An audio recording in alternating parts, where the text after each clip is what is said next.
கையில் இட்டு இங்கே போட்டு அவ்வளோதான்.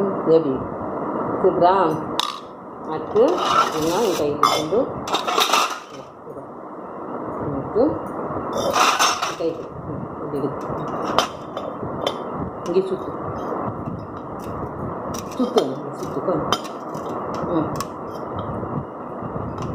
இங்கே சுற்று.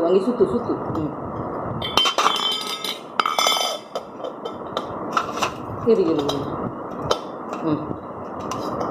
இங்கே எடுத்துக்கணும்.